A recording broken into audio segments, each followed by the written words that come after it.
ఈనాటి ఈ సమావేశానికి అధ్యక్షత వహిస్తున్న ఎంఈఓ గారికి, అట్లాగే కాంప్లెక్స్ హెచ్ఎంలు, వివిధ సంఘాల ప్రతినిధులు, ప్రైవేట్ స్కూల్ యాజమాన్యాల ప్రతినిధులు మరియు వివిధ పాఠశాలల ఉపాధ్యాయులు అందరికీ నా నమస్కారం. ఈనాడు ఉత్తమ ఉపాధ్యాయ అవార్డు పొందుతున్న ఉపాధ్యాయులందరికీ కూడా శుభాకాంక్షలు. అయితే ఇందాక చెప్పినట్టుగా అందరూ కూడా ఉత్తములే.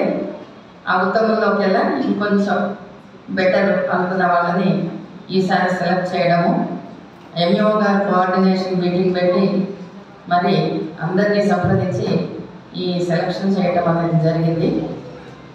అయితే ఎవరైతే అవార్డు తీసుకున్నారో, అవార్డు తీసుకోకుండా మనం ఉన్నదే విద్యార్థుల్ని మంచి పౌరులుగా తీర్చిదిద్దే బాధ్యత మన పైన ఉంది. అన్ని వృత్తులకి ఆద్యం మనమే.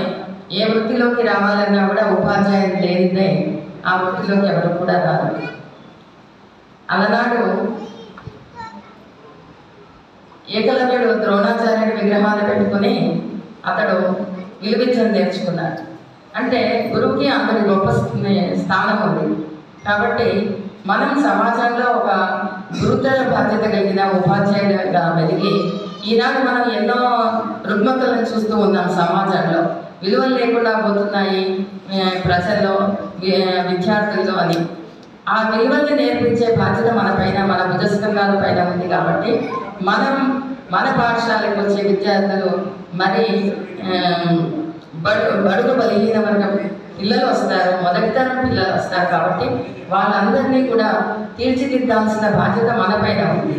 ఆ విద్యార్థుల్ని ఒక మంచి భవిష్యత్తు కలిగిన దేశ భవిష్యత్తే ఆ తరగతి గదిలో నిర్మాణం పొందుతుంది. కాబట్టి అలాంటి భావి తరాలను తయారు చేయాల్సిన బాధ్యత మనపైన ఉంది. కాబట్టి అలాంటి విద్యార్థుల్ని మనం తయారు చేయాలి.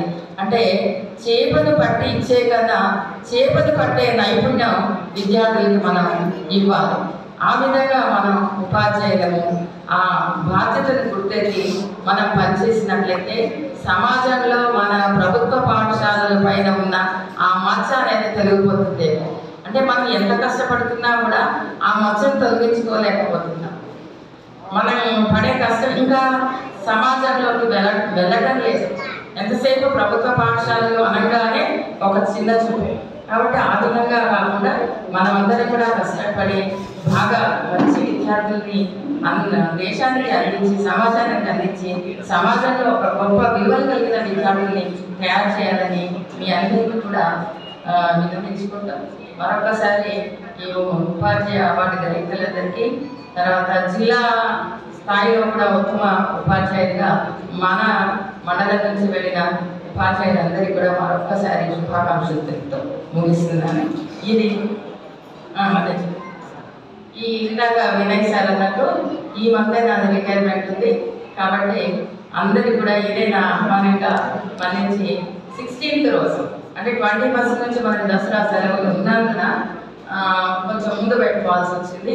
కాబట్టి 16th రోజు అందరూ కూడా రావాల్సిందిగా కోరుతున్నాను. Thank you madam. చాలా చక్కటి అమూల్యమైనటువంటి సందేశాలు ఇచ్చారు.